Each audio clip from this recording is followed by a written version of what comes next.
اور خصوصیت کے ساتھ آخری بات میں عرض کروں، تیسرے پارے کی شروعات تھی، ہم نے جو آیتیں تلاوت کی وہ آیت الکرسی ہے، اللہ لا الہ الا هو الحی القیوم۔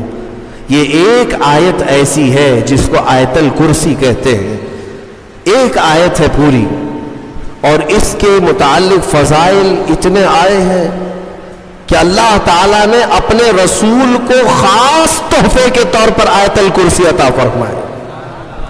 جو آیت الکرسی پڑھ لیتا ہے وہ ساری بلاؤں سے محفوظ ہے، رات کو اگر پڑھ کر کے سویا تو اس کا گھر جلنے سے محفوظ، جلنے سے، چوری ہونے سے محفوظ۔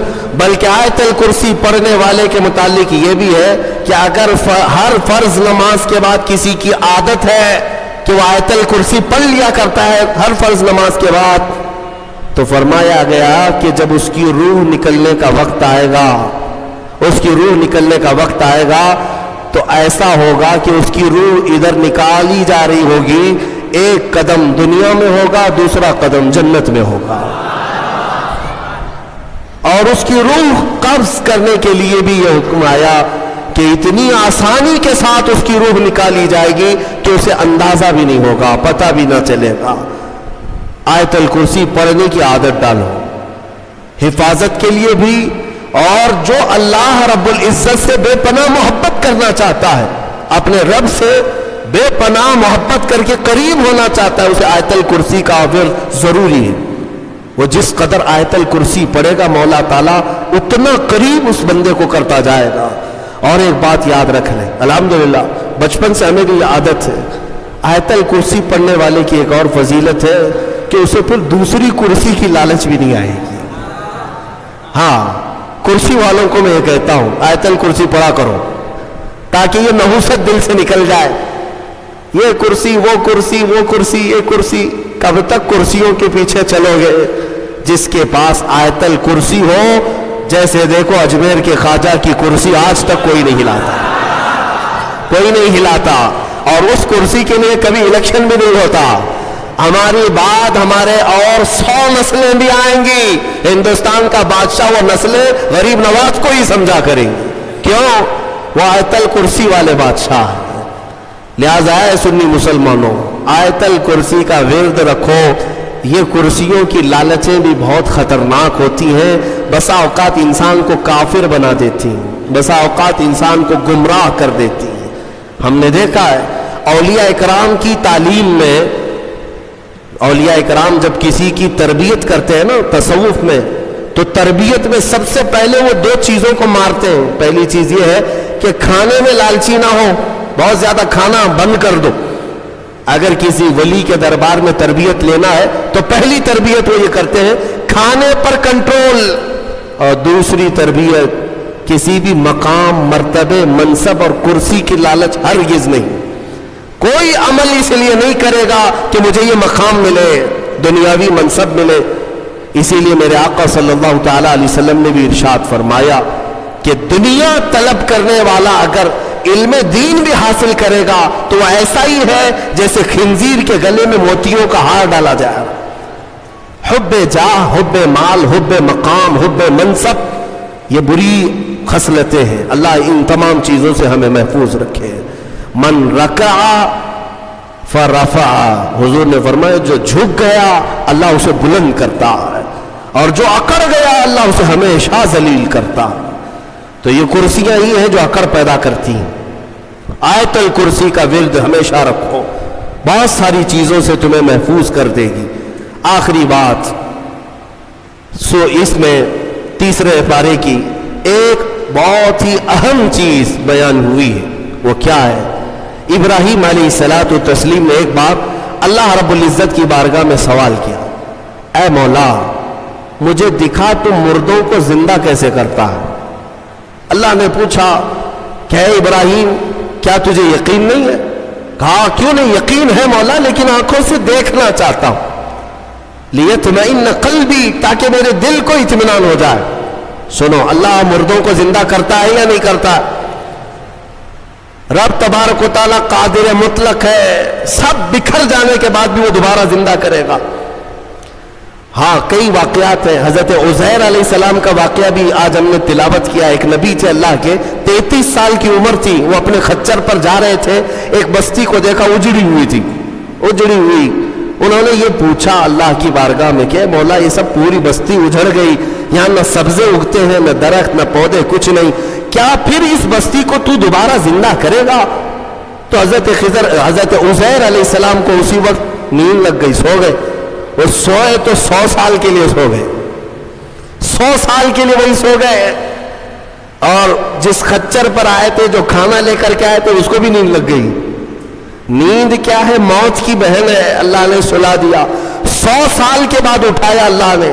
پوچھا عزیر سے کتنے دن یہاں ٹھہرے رہے؟ کہا میں تو صبح آیا تھا, دوپہر ہو رہی ہے.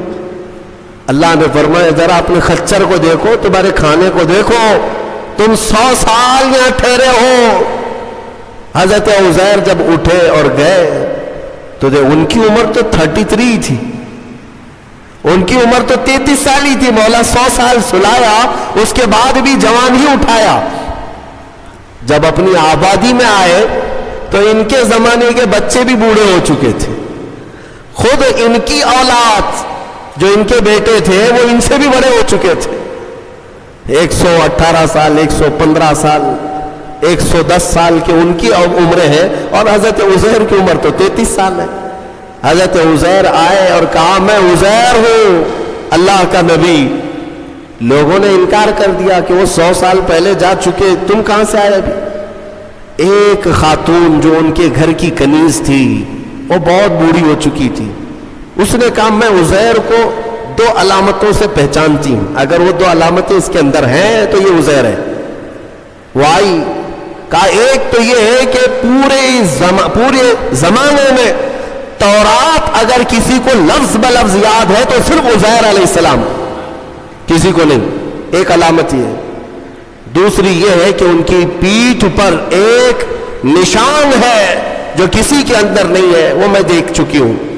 حضرت عزیر کو جب اس بوڑھی نے یہ کہا تو حضرت عزیر علیہ السلام نے لفظ بلفظ پوری سورہ تورات سنا تھی, اور ان کی پیٹھ پر وہ نشان بھی باقی تھا. تو اس خاتون نے پکار کر کہا اے لوگوں, یہ اللہ کی قدرت ہے, یہی عزیر ہے جو 100 سال پہلے ہم سے بچھڑا تھا.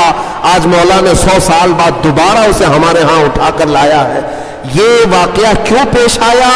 یہ ان منکرین کو بتانے کے لیے جو یہ سمجھتے ہیں کہ موت کے بعد پھر اللہ کسی کو نہیں اٹھا سکتا. اسی لیے کچھ لوگ جلا کر راکھ کرتے ہیں, کچھ لوگ چیل کووں کو کھلا دیتے ہیں کہ مرنے کے بعد پھر پکڑ نہیں ہونی چاہیے. یہ شراب کیوں پیتا تھا, چوری کیوں کرتا تھا, کوئی ڈنڈے مارنے والا نہ ہو, ہم تو اس کو جلا کے راکھ کر چکے.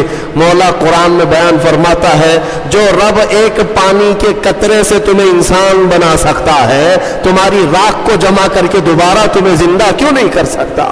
وہ قادر مطلق ہے, دوبارہ اٹھائے گا. ہمارا عقیدہ کیا ہے؟ موت کے بعد ہم دوبارہ ہوں گے کہ نہیں ہوں گے, لیکن اس دنیا میں نہیں, پرن جنم نہیں. ہاں یہ پرن جنم والا نہیں ہے. ہمارا جو عقیدہ ہے وہ یہ ہے کہ مریں گے یہاں, اٹھیں گے قیامت کے دن.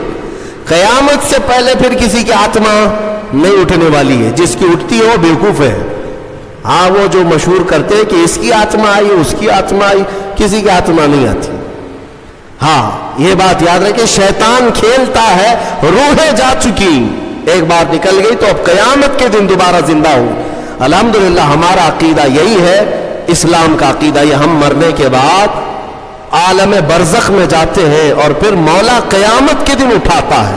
اس سے پہلے ہمارا عقیدہ یہ نہیں کیا ہم مرنے کے بعد پھر کبھی چوہا بن کے اٹھیں گے, بلی بن کے اٹھیں گے, کتا بن کے اٹھیں گے.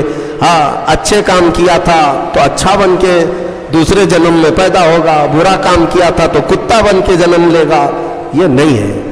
الحمدللہ ہمیں اللہ نے انسان بنایا تھا, انسان ہی اٹھیں گے. ہاں کتوں والا عقیدہ مت رکھو, چوہوں والا اور بلیوں والا عقیدہ مت رکھو.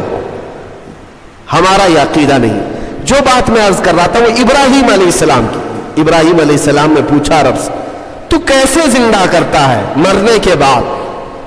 تو رب نے فرمایا کیا تجھے یقین نہیں؟ کہا یقین ہے, میں آنکھوں سے دیکھنا چاہتا ہوں. کہا ٹھیک ہے, 4 پرندے لے لو اور ان کو ذبح کرو اور پھر ان کو قیمہ بنا دو، چاروں کا گوشت مکس کرو اور سب ملا کر کے 4 حصے کرو، ایک حصہ اس پہاڑ پر، دوسرا اس پہاڑ پر، تیسرا اس پہاڑ پر، چوتھا اس پہاڑ پر، 4 پہاڑوں پر گوشت رکھ کر کے آؤ یہ مکس قیمے کا، اور پھر اپنی جگہ پر کھڑے ہو جاؤ، ان پرندوں کے نام لے کر کے بلاؤ۔ ابراہیم علیہ السلام کو یہ پروسیس کرایا گیا۔ ابراہیم علیہ السلام نے کیا کیا لیے؟ ایک کوا لیا، توجہ چاہتا ہوں، کیا لیا؟ کوا لیا، دوسرا مرغا لیا، تیسرا کبوتر، چوتھا مور، 4 پرندے لیے، کوا، مرغا، کبوتر، مور، 4 پرندے لیے اور چاروں کو ذبح کیا، پھر ان کا قیمہ بنایا، گوشت سب قیمہ بنا کر مکس کیا اور 4 حصوں میں 4 پہاڑوں پر رکھ کر آئے، پھر اپنی جگہ پر آ کر کے انہیں پکارا۔ اللہ کے حکم سے مرغا بھی آئے، کوا بھی آئے، کبوتر بھی آئے اور مور بھی آئے۔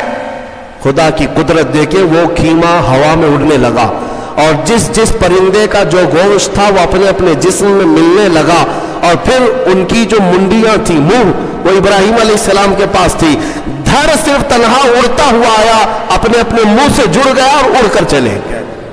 اللہ نے اپنی قدرت کا مشاہدہ اپنے نبی کو کروایا۔ ابراہیم علیہ السلام، مردوں کو مولا کیسے زندہ کرتا ہے یہ نبی کو سامنے کر کے دکھایا گیا۔ لیکن صوفیہ کرام کی بھی ایک تعلیم ہوتی ہے۔ میر عبد الواحد بلگرامی رضی اللہ عنہ سبع سنابل شریف کے مصنف فرماتے ہیں ابراہیم علیہ السلام کو یہ پروسیس کیوں کرایا گیا؟ یہ 4 پرندے آپ نے کیوں لیے؟ صوفیہ کے جو نقطے ہوتے ہیں بڑے اہم ہوتے ہیں۔ میں نے 4 پرندے کہا، یاد ہے نا 4 پرندے؟ ہاں، وہ ایسی ہی نہیں ہے کہ فارمیلٹی کے لیے میں نے آپ کے سامنے گنا دیے۔ توجہ، کوا، مرغا، کبوتر، مور، یہی 4 پرندے کیوں؟ ابراہیم علیہ السلام نے جو لیے، اولیاء کرام کی ایک جماعت کا کہنا یہ ہے کہ اصل میں ان پرندوں کی ایک ایک خصوصیت ہے، ایک ایک خصوصیت ہے۔ کوے کی خصوصیت ہے لالچ بہت ہوتی ہے اس کے اندر، لالچی بہت ہے، اس کا پیٹ کبھی نہیں بھرتا۔ ارے پورے پورے مردے بھینسوں پر بیٹھتا ہے، اس کو ایسا لگتا ہے کہ پورا کھا جاؤں گا، لیکن ہوتا اتنا پیٹ ہے، لالچ ہے، بہت زیادہ لالچ۔ دوسرا پرندہ ہے مرغا، مرغے کے اندر شہوت بہت زیادہ ہے، شہوت، عورتوں کی خواہش۔ مرغا بہت زیادہ شہوتی ہوتا ہے، ہمیشہ مرغیوں کو دوڑاتا رہے، یہ شہوت اس کی خصلت ہے۔ تیسرا کبوتر، کبوتر کے اندر دوستی کرنے کی عادت بہت ہوتی ہے، جلدی دوست بنتا ہے۔ سارے پرندوں میں سب سے زیادہ مانوس ہونے والا پرندہ کبوتر ہے، ایک دن پال لو اس کے بعد رہ ہی جاتا ہے، دوستی کرنے والا پرندہ۔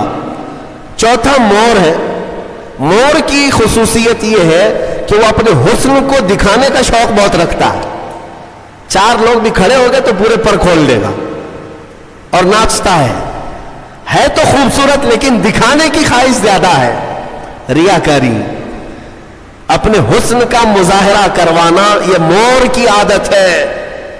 حضرت میر عبد الواحد فرماتے ہیں، اے مسلمانوں، اللہ نے جو حکم کیا اپنے نبی ابراہیم کو، یہ 4 پرندے نہیں، کوا، مرغا، کبوتر، مور، یہ ذبح نہیں کیے، بلکہ ابراہیم علیہ السلام نے جو ذبح کیا وہ کیا ہے؟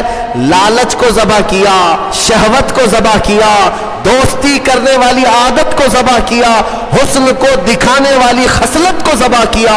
جب ان بری خصلتوں کو کوئی ذبح کرتا ہے تو مولا مردوں کو زندہ کرنے والی قدرت بھی دکھاتا ہے، یہ ہے اصل۔ اگر آج بھی رب تعالیٰ کی قدرت کے مشاہدے چاہتے ہو کہ آنکھوں سے ہم بھی کچھ دیکھ سکے، ان 4 عادتوں کو ذبح کرو، پہلے ذبح کرو۔ ذبح کرنے کا مطلب یہ لالچ ختم ہو جائے، شہوت ختم ہو جائے، دوستی کرنے کی عادت۔ کچھ لوگوں کو ایسا لگ رہا ہوگا سارے دوستوں کو برا کہہ رہے ہیں، نہیں، دوست بناؤ اچھے، وہ دوست جو تمہیں اللہ سے قریب کرے، ورنہ قرآن میں ہے کئی لوگ ایسے ہوں گے جو قیامت کے دن یہ پکاریں گے، 19ویں پارے کی آیت ہے، یا ویلتا لیتنی لم اتخذ فلانا خلیلا، اے کاش میں فلاں کو دوست نہیں بنایا ہوتا تو کتنا اچھا ہوتا، میں جہنم میں نہیں جاتا۔ کئی لوگ ایسے ہوں گے صرف دوستی کی وجہ سے دوزخ میں جا رہے ہوں گے، دوستی کی وجہ سے۔ تم کیا سمجھتے ہو ایرے غیرے سب سے دوستی کر لینا چاہیے؟ دوست اگر کسی کا برا ہے تو وہ تمہیں جہنم تک لے جا سکتا ہے۔ اسی لیے ہر ایرے غیرے نتھو کھیرے سے دوستی مومن کی شان نہیں ہے۔ وہ دوستی بھی اس سے کرتا ہے جو اسے اللہ سے قریب کرے اور اپنے مصطفیٰ سے قریب کرے، وہ دوست ہے۔ اور حسن کے اظہار کی عادت یہ ریاکاری ہے، اس سے بھی اللہ تعالی ہم سب کی حفاظت فرمائے۔ میں سب آیتیں بیان کرتا جاؤں، رات نکلتی جائے گی، ویسے وقت دامخل کی قلت دامنگیر ہر دن رہتی ہے۔ اللہ تبارک و تعالی ہم سب کو کہنے سننے سے زیادہ عمل کی توفیق عطا فرمائے۔ مولا قرآن کی تفسیر پر ہم سب کو عمل کی توفیق عطا فرمائے اور